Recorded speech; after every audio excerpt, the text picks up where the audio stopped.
எல்லாருக்கும் வணக்கம். அதிமுக பொதுச் செயலாளர் எடப்பாடி பழனிசாமி அவர்கள் வந்து 3 கட்டமா தேர்தல் அறிக்கைகளை வெளியிட்டிருக்காங்க.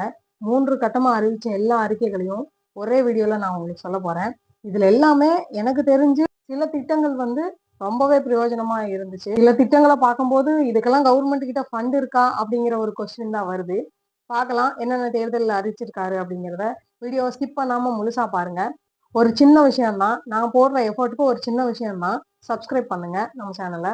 முதற்கட்டமா அறிவிச்ச தேர்தல் அறிக்கையில வந்து ஃபர்ஸ்ட் என்ன சொல்லியிருக்காங்கன்னா, குலவிளக்கு திட்டம் மாதம் 2000 அப்படின்னு சொல்லி அறிவிச்சிருக்காரு.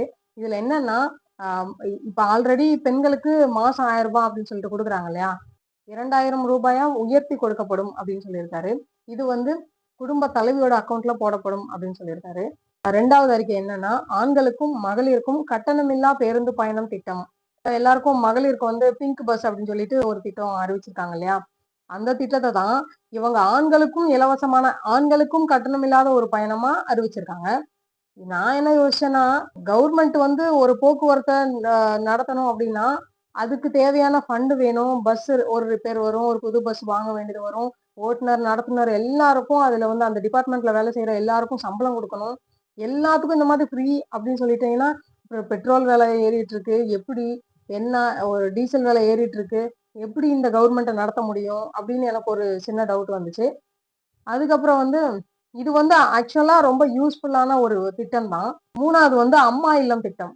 அம்மா இல்லம் திட்டம் வந்து இது வந்து ஒரு எனக்கு தெரிஞ்சு எல்லா ஸ்டேட்லயும் எல்லா பார்ட்டியும் இந்த திட்டத்தை வந்து அறிவிச்சிருவாங்க. ஏன்னா இது ஒரு பயங்கரமான எமோஷனல் கனெக்ட் உள்ள ஒரு திட்டம். ஏன் நான் சொல்றேன்னா, ஒரு சாதாரண ஏழ்மையில வாழ்ற ஒரு குடும்பத்துக்கு ஒரு நாளைக்கு 1000 ரூபாய்க்கும் 500 ரூபாய்க்கும் கஷ்டப்படுற ஒரு குடும்பத்துல வீடு கட்டணும் அப்படிங்கறதெல்லாம் ஒரு மிகப்பெரிய கனவு. அந்த கனவை நிறைவேற்றி கொடுத்துட்டாங்கன்னு வைங்களேன், அவன் சாகுற வரைக்கும் அந்த கட்சிக்கு தான் ஓட்டு போடுவான். இது வந்து ஒரு பயங்கரமான எமோஷனல் கனெக்ட் உள்ள ஒரு விஷயம்.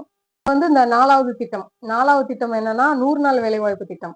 100 நாள் வேலைவாய்ப்பு திட்டம்லாம் ஒரு பயங்கரமான ஒரு ட்ரெண்டிங். அது எல்லா ஸ்டேட்லயுமே இது வந்து இருக்கு.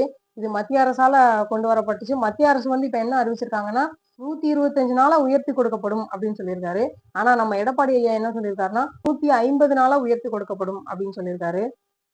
எனக்கு தெரிஞ்சு இந்த 100 நாள் வேலை திட்டம் எல்லாம் தேவையே இல்லை. இதெல்லாம் சும்மா அங்க போய் ஒரு நல்ல சோத்து மூட்டையை கட்டிட்டு போய் உட்காந்து நல்ல கதை கதையா பேசிட்டு வர்றதுதான். இதுக்கு பதிலா இந்த பணத்தை ஒரு தொழிற்சாலை கட்டுறதுலயோ, ஒரு காலேஜஸ் கட்டுறதுலயோ, இல்லாட்டி இந்த நெல் விவசாயிகள், இந்த தானியம் அவங்களுக்கு எல்லாம் குடோன் கட்டி தர்றதுல, இந்த மாதிரி விஷயங்களை யூஸ் பண்ணா ரொம்ப நல்லா இருக்கும். அம்மா இருசக்கர வாகனம் திட்டம். இது வந்து ஆக்சுவலா அம்மாவுடைய திட்டம் தான். அம்மா இருந்தப்ப அறிவிச்ச திட்டம் தான். அதாவது பெண்களுக்கு கிட்டத்தட்ட ஒரு 5 லட்சம் பெண்களுக்கு 25,000 ரூபாய் மானியம் வழங்கப்படும், இருசக்கர வாகனம் வழங்கப்படும் அப்படின்னு சொல்லியிருக்காங்க. இது வந்து நல்ல யூஸ்ஃபுல்லான ஒரு திட்டம் தான். ஆனா இப்போ அம்மா அறிவிச்சப்ப ஸ்கூட்டர்ஸ் விலை எல்லாம் ரொம்ப கம்மி தான். அப்பெல்லாம் 50,000 60,000க்கே ஒரு ஸ்கூட்டர் வாங்க முடியும். இப்பெல்லாம் ஒரு ஸ்கூட்டர் வாங்கணும்னா கிட்டத்தட்ட 1,50,000 லட்சம் கிட்ட ஆகுது. 1,50,000 லட்சம் போட்டு ஒரு சாதாரணமா இருக்கிற ஒரு பெண்கள் போய் வாங்கணும் அப்படின்னா அது ரொம்ப கஷ்டம். 25,000 அப்படிங்கறதெல்லாம் ரொம்ப கம்மி. ஒரு 50,000 கொடுத்திருந்தா அவங்களுக்கு ரொம்ப யூஸ்ஃபுல்லா இருக்கும். இது வந்து எல்லாருக்கும் கொடுக்க போறது இல்ல, ஒரு 5 லட்சம் பேருக்கு மட்டும்தான் கொடுக்க போறாங்க அப்படின்னு சொல்லி அறிவிச்சிருக்காங்க. 2ஆம் கட்டமா தேர்தல் அறிக்கை ஒண்ணு அறிவிச்சாரு பழனிசாமி அவர்கள். அந்த 2ஆம் கட்ட தேர்தல் அறிக்கையில என்னென்ன சொல்லியிருக்காரு அப்படிங்கறத நம்ம பார்ப்போம். அதாவது முதியோர் ஓய்வூதிய திட்டம் வந்து இப்ப வரைக்கும் 1,200 ரூபாய் 1,400 ரூபாய் என்னமோ கொடுத்துட்டு இருக்காங்க. அதை வந்து 2000 உயர்த்தி கொடுக்கப்படும் அப்படின்னு சொல்லியிருக்காரு. இதுல வந்து மாற்றுத்திறனாளி பெண்கள், அப்புறம் வந்து கணவனால் கைவிடப்பட்ட பெண்கள், ஆஹ் விதவை பெண்கள், இவங்க எல்லாருக்குமே இது வந்து 2000 உயர்த்தி கொடுக்கப்படும் அப்படின்னு சொல்லியிருக்காரு. இதுவுமே நல்ல வரவேற்கத்தக்கது தான். ஆனா அந்த 1000 ரூபாய் 2000 ரூபாய் அப்படிங்கிறது அந்த ஒரு தேவைக்கு தான் அவங்களுக்கு பயன்படுமே தவிர அவங்க வாழ்வாதாரத்துக்கு இது ஒரு மிகப்பெரிய யூஸ்ஃபுல்லாலாம் இருக்க வாய்ப்பு இல்லை. ஒரு கை செலவுக்கு ஆகும், அவ்வளவுதான். அப்புறம் வந்து ஆஸ் யூஸ்வல் எல்லா கட்சி தலைவர்களும் எல்லா ஊர்லயும் அறிவிச்ச ஒரு விஷயம் தான் இது, கல்வி கடன் தள்ளுபடி. கல்வி கடன் தள்ளுபடின்னு சொல்லுவாங்க, ஆனா அந்த நேரத்துல போய் அலைய விடுவாங்க. அது கொஞ்சம் சிரமமான விஷயம். நகரப்புறங்கள்ல நடைபாதை ஓரமா சின்ன சின்ன சிறு வியாபாரிகள் கடை வச்சிருப்பாங்க இல்லையா, அவங்களுடைய கூட்டுறவு வங்கியில வாங்கின கடன்கள் எல்லாமே முழுமையா தள்ளுபடி செய்யப்படும் அப்படின்னு சொல்லியிருக்காங்க. அதுக்கப்புறம் இந்த மாற்றுத்திறனாளிகள் இவங்கெல்லாம் வாங்குற கூட்டுறவு கடன்களையும் முழுமையா தள்ளுபடி செய்யப்படும் அப்படின்னு சொல்லியிருக்காரு. நம்பர் 1 ட்ரெண்டிங் இப்ப கேஸ் சிலிண்டர் ஆந்திர பிரதேஷ்ல இந்த ஸ்கீம் நடந்துட்டு இருக்கு. ஒரு குடும்ப அட்டைக்கு ஒரு வருஷத்துக்கு 3 கேஸ் சிலிண்டர் கட்டணம் இல்லாம வழங்கப்படும் அப்படின்னு சொல்லியிருக்காரு. இது வந்து வரவேற்கத்தக்கது தான். இதுக்கு பதிலா அடுத்த மிச்ச நாட்கள்ல எல்லாம் அந்த விலையை ஏத்திருவாங்க. அது ஒரு சிரமம் இருக்கு. அடுத்து என்ன சொல்லியிருக்காருன்னா, இந்த மகளிருக்கு வந்து சுய தொழில் தொடங்குறதுக்கு வட்டியில்லா கடன் வழங்கப்படும் அப்படின்னு சொல்லியிருக்காரு. இது வந்து காலங்காலமா இருக்கிறது தான். நல்ல விஷயம் தான். இதுவும் வரவேற்கத்தக்கது. இதனால பெண்கள் உபயோகப்படுறாங்க. ஆஸ் யூசுவல் நல்லது தான். அடுத்தது வந்து ரொம்ப முக்கியமான ஒரு விஷயம். ஜல்லிக்கட்டு. ஜல்லிக்கட்ட பத்தி ஒரு அறிக்கை சொல்லியிருக்காரு. ஜல்லிக்கட்டுல என்ன சொல்லியிருக்காருன்னா, ஒரு அசம்பாவிதமா உயிர் போனால் அந்த குடும்பத்துக்கு 10,00,000 ரூபாய் நிதியுதவி வழங்கப்படும் அப்படின்னு சொல்லியிருக்காரு. ஒருவேளை காயம் அடைஞ்சிருக்காங்க அப்படின்னா, அவங்களுக்கு 2,00,000 ரூபாய் மருத்துவ செலவுக்கு வழங்கப்படும் அப்படின்னு சொல்லியிருக்காங்க. அதுக்கப்புறம் என்ன சொல்றாருன்னா, இதுக்கு முன்னாடி எல்லாமே ஆஃப்லைன் முறைப்படி தான் அதனுடைய ப்ராசஸ் எல்லாமே இருந்துச்சு. அது எல்லாமே பழைய முறைப்படி இப்போ வந்து ஆன்லைனுக்கு மாத்திட்டாங்க. அது எல்லாத்தையுமே மறுபடியும் ஆஃப்லைன் முறைக்கே கொண்டு வரப்படும் அப்படின்னு சொல்லியிருக்காரு. அப்புறம் என்ன சொல்லியிருக்காருன்னா, இந்த ஜல்லிக்கட்டு நடத்துவாங்க இல்லையா? அந்த அந்த போட்டிய நடத்துறவங்க முறையா கவர்மெண்ட் அப்ரூவல் வாங்கி நடத்துற அந்த போட்டிக்கு 5,00,000 ரூபாய் மானியம் வழங்கப்படும் அப்படின்னு சொல்லியிருக்காரு. அப்புறம் வந்து 3ஆம் கட்ட தேர்தல் அறிக்கை. இப்ப ரீசெண்டா அறிவிச்சாரு. அந்த 3ஆம் கட்ட தேர்தல் அறிக்கையில என்ன சொல்லியிருக்காருன்னா, கைத்தறி நெசவாளர்களுக்கு வந்து 450 யூனிட் மின்சாரம் கட்டணம் இல்லாமல் வழங்கப்படும் அப்படின்னு சொல்லியிருக்காரு. விசித்திரி நெசவாளர்களுக்கு வந்து ஆல்ரெடி 1000 யூனிட் வந்து கட்டணம் இல்லாம மின்சாரம் வழங்கிட்டு இருந்தாங்க. அதை 1400 உயர்த்தி கட்டணமில்லா மின்சாரம் வழங்கப்படும் அப்படின்னு சொல்லி அறிவிச்சிருக்காரு.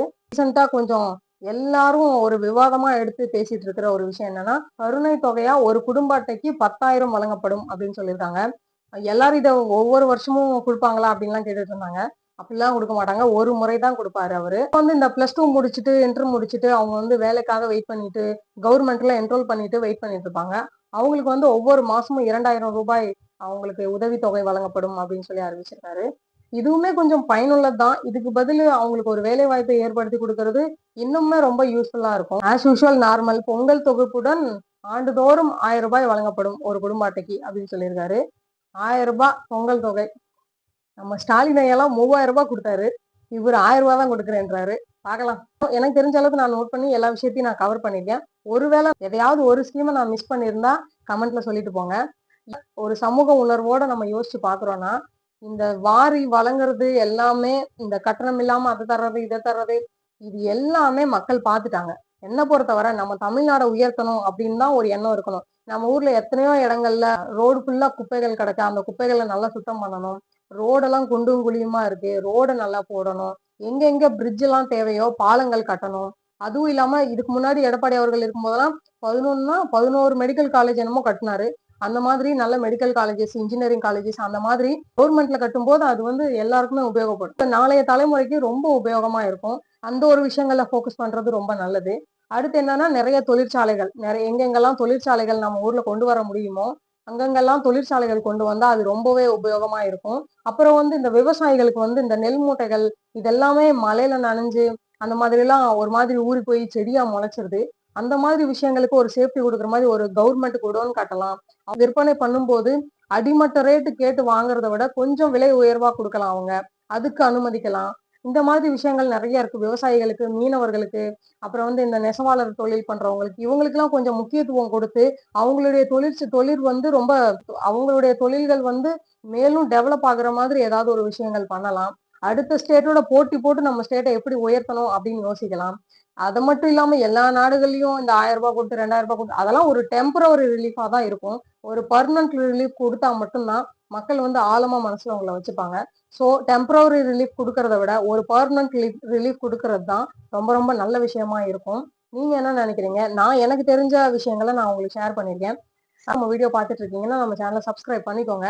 சப்ஸ்கிரைப் பண்ணாதான் அது எனக்கு ஒரு ஊக்கமா இருக்கும். அடுத்த வீடியோல பார்க்கலாம். நன்றி, வணக்கம்.